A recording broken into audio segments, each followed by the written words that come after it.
nung inabutan ko. Wala pang cellphone nun, malay ko ba. Dating sa, kita ko, sabi ko, oh, bakit may pulis dun sa tapat ng bahay namin? Ganyan.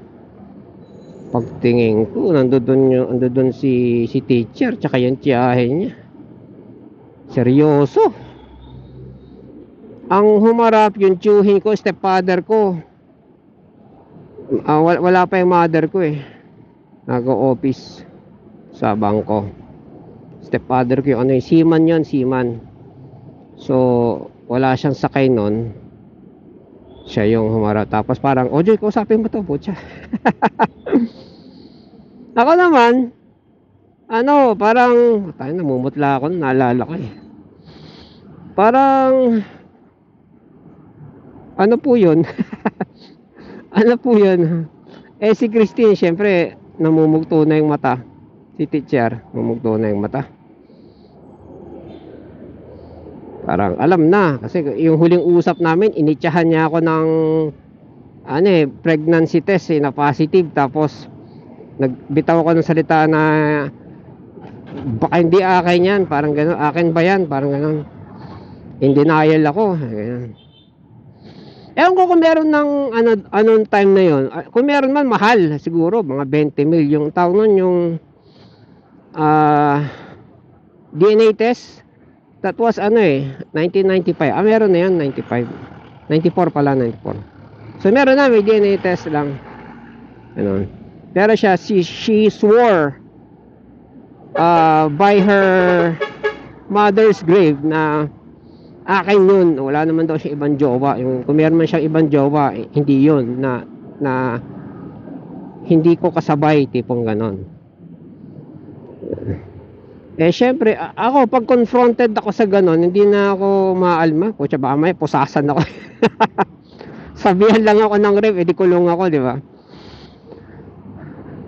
So, very, ano naman ako, sabi ko, ikaw, yun, isang tanong, isang sagot, ganun, ikaw ba, ano ngayon gagawin? Pakakasal kayo ha, tiyahin niya yun eh. Pakakasal kayo.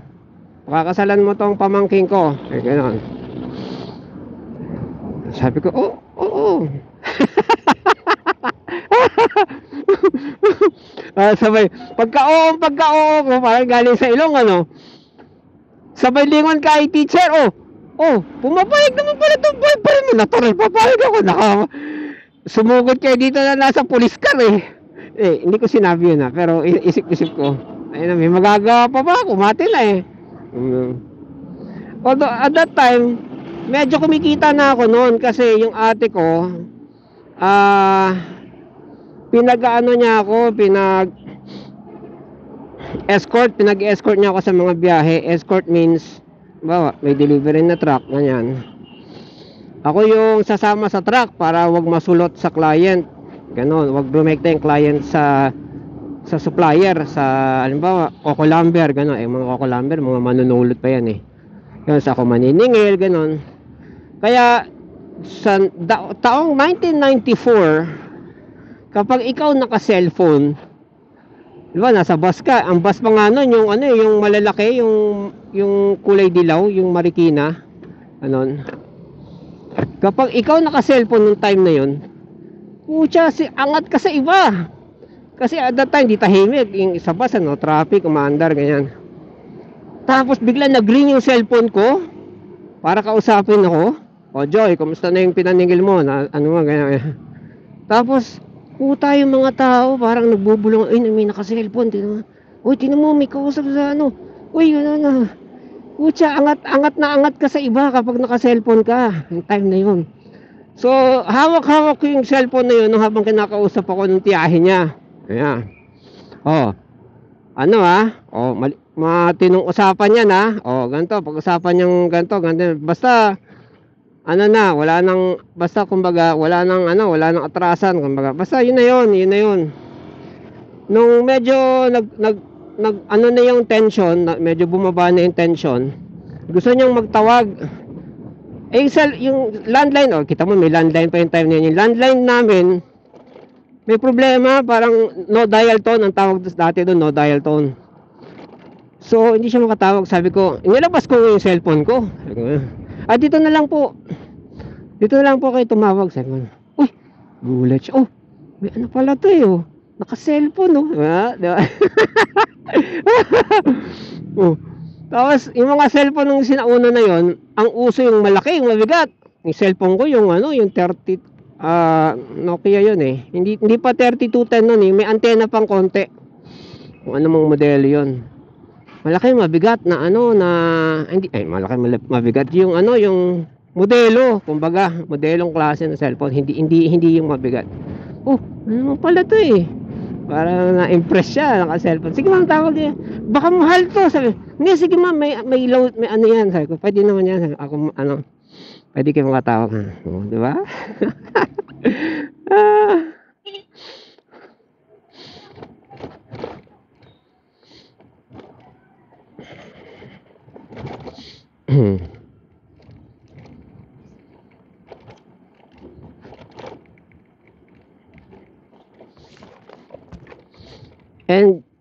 And eto pa, kung ano yung ano ko, kung ano yung suspecha ko, hindi ko sinabi sa magulang ko yun ha, ganun sinabi ng magulang ko.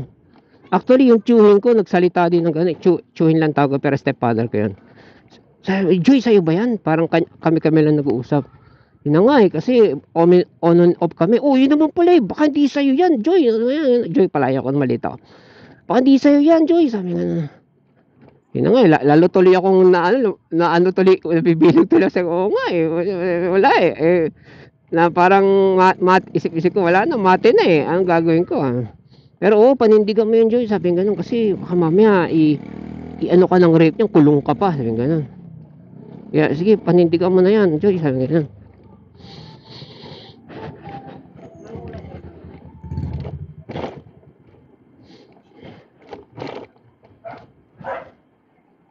Ito na tayo.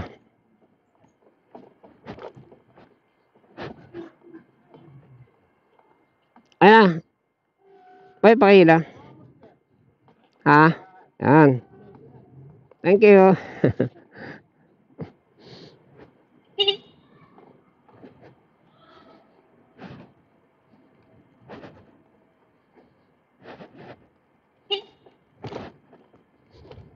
Ayan si teacher. Doon sa taas pa. Tayo. Dito na natin siya isasakay. Kaya yun, 80 volts. Continue na lang tayo ah. Pero huwag niyo sasabihin kay teacher ah, kasi sasabunutan ako nun eh. Sasabunutan ako na habang nagdadrive, kaya nako, secret lang natin yan ah.